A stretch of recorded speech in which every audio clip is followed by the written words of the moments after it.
Part of the reason for the Saints' success this season has been how well their free agent class has blended in and contributed right away. And one newcomer who has not gotten enough attention is guard Larry Warford. Yeah. That changes now, Juan Kincaid, as Warford had a monster game Sunday, as I discovered in my film breakdown. Sometimes remaining anonymous is part of an offensive lineman's job. But on Sunday, Larry Warford's work was worthy of praise. Everything the Saints wanted out of Warford when they signed him showed up on 2 plays on the same drive. Remember that 72-yard Mark Ingram run in the second quarter? Well, it doesn't happen without Warford. Watch him on the snap. He uses his pad level and leverage to move Star Lotulelei further inside, creating a massive lane for Ingram. But as Panthers linebacker Luke Kuechly shoots the gap to meet the runner, Warford athletically peels off his initial block and comes over to engage with Kuechly, pushing him to the right, taking him out of the play. Ingram cuts right behind him and scampers free for 72 yards. 2 plays later, Warford's assignment is a bit simpler, but he executed it with dominance. On the snap, with some assistance from Ryan Ramczyk, he plows Lotulelei again, straight back, 3 yards into the end zone. Ingram wasn't touched en route to the score. Warford is 1/5 of what's become one of the most dominant O-lines in football. Like most moves this offseason, he has worked out exactly as the team expected him to. The good, perhaps not talked about enough, is the impact of the free agent class this season. No doubt about that. One of those players is defensive end Alex Okafor, who signed a bet-on-me contract with the Saints this offseason. Through half a season, it's been a smart gamble. It's unfair to call Okafor just a pass-rushing specialist. In New Orleans, he's shown he's also stout against the run. Earlier in the game Sunday, Okafor locates Doug Martin and tracks him down from the backside to assist on the tackle. It happened again later in the quarter, when again he tracked down Martin for the tackle for loss. Even when he didn't make a tackle, Okafor aided his teammates.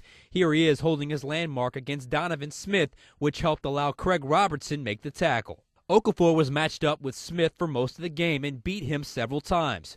Early in the game, he turned the corner on Smith and ran down Jameis Winston from behind after Winston took off on a scramble. His hustle prevented what could have been a first down. In the second quarter, he used power on Smith with a bull rush, which forced Winston to step up in the pocket. Cam Jordan was there to make the sack. And finally, he used a speed-to-power move on Smith where he started fast, got Smith to open up his stance, and when he did, Okafor shoved him aside to cut inside to sack Winston.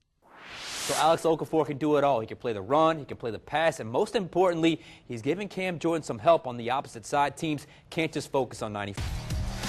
From Fox 8 Sports, you're watching Game Plan. Sponsored by your Southern Quality Ford dealer, built Ford tough.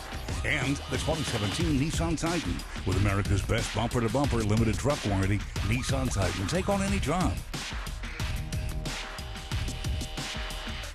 All right, welcome back into Game Plan. Sean, I know you know that injuries to the defense have forced the Saints to tweak a few things this year. And a big storyline heading into last week was how would they adjust to life without Alex Okafor? It's interesting, Juan. Against the Rams, they tried something I honestly did not see coming. They put Sheldon Rankins on the end.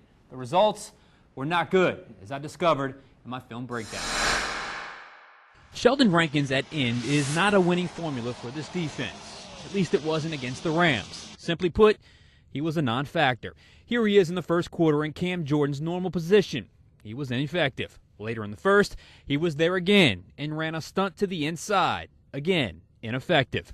Here he is in the second quarter. Same location, same result. Completely ineffective. Now let's contrast that with his snaps at his natural position as a 3-technique defensive tackle. Watch him on the Todd Gurley run. He eats up 2 blockers to allow his teammates to make the stuff. Here he is in the second quarter. He puts an elite spin move on the Rams guard and flushes Jared Goff out of the pocket. Later in the quarter, he knifes through to disrupt another Gurley run. A flag for holding should have been called. This isn't complicated. Rankins is a defensive tackle, one of the best ones in the game. Playing him at end hurt double. He's ineffective playing there, and you missed the explosive pass rush he provides from the interior. I'd be shocked if the Saints used him there this week.